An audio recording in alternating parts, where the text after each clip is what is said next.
So if you've ever wondered why doing the right thing still feels hard, this one will make you see the system behind it. And I love that you started talking about the laneway house. Can you explain a bit of why they became such heated topic in some cities? Yeah, for sure. Well, I mean, like most of North American cities, Vancouver is pretty low density. A lot of the, when you look at a postcard of Vancouver, you see the little downtown with the towers, and it looks super high density. And that little part is, but what they don't show you is that all the vast, majority of the city and of the region is actually single family detached, pretty low density, just like the rest of North America.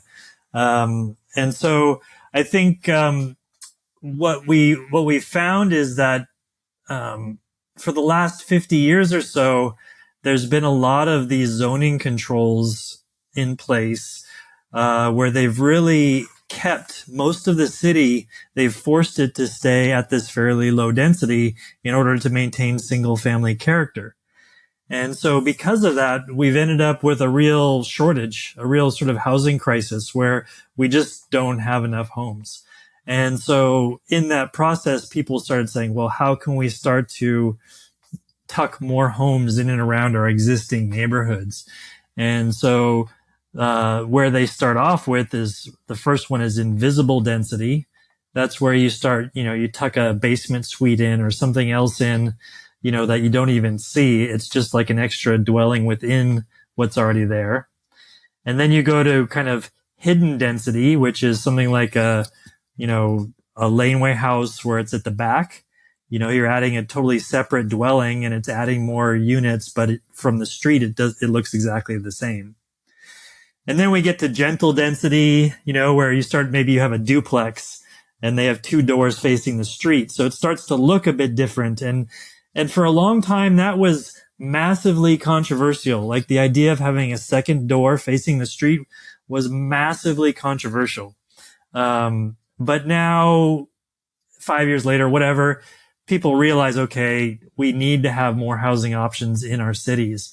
And so now we're doing multiplexes, 4 to 6 units on a single family property.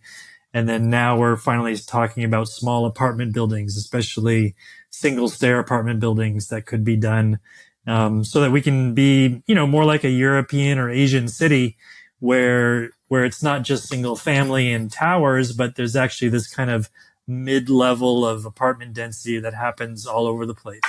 So it's been a real evolutionary process over 20 years of trying to wrestle with that idea of single family character. And what's the alternative? The alternative is you do something like in Vancouver downtown, there's a neighborhood called the West End. And in the West End, in the 50s and 60s and 70s, they actually built quite a lot of apartment buildings. And the interesting thing there is that they didn't just do it on the busy arterial roads. Like most of North America, they're like, okay, here's a busy, polluted road. We'll put the apartments there. And the quiet, leafy, clean air spaces we'll keep for single family. Right across the whole continent, you see it do like that. Well, in the West End, they did the opposite. They actually kept little shops on the busy arterial road. And then when you went back a block, there was higher density apartment buildings mixed with old, cute character homes on leafy, quiet streets. And so we had this template that was working. And then, but in the 1970s, it was interesting because you had this kind of environmental movement that on the one hand was doing really powerful and important work, blocking freeways, from going through the middle part of the city. Cause that's just an absolute disaster for the neighborhoods that get torn up. It pulls all the housing out to the suburbs. You end up with car choked commutes. Anyway, I don't have to explain to you why it's not a great idea to have freeways through the middle of the city.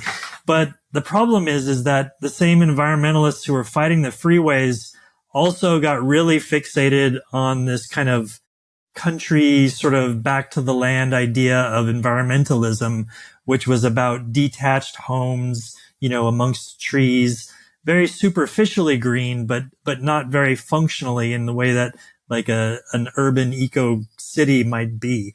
And so they went and they downzoned everything. They said whole swaths of the neighborhood, you can now only do a certain amount of density. And if you build it, it has to have a certain look. And they created these big books full of design guidelines to make sure everything looked kind of cute and was contextual. So all of these things, like any one of them kind of made sense if you zoom in like this, but as soon as you zoom out, and with the value of hindsight, you're like, okay, we've actually created a really chronic housing shortage, and all those cute neighborhoods that were once kind of middle class bungalows, they're now all worth $3 or $4 million. And so they're not middle class housing. They're now luxury detached exclusive, the most exclusive, most luxury land in the city. And so we've what we're having to do now is kind of relearn how to do sustainable urbanism after 50 or 60 years of basically, shoving that away. We've got to bring those ideas back to the forefront, and that's what we're trying to figure out. Exactly.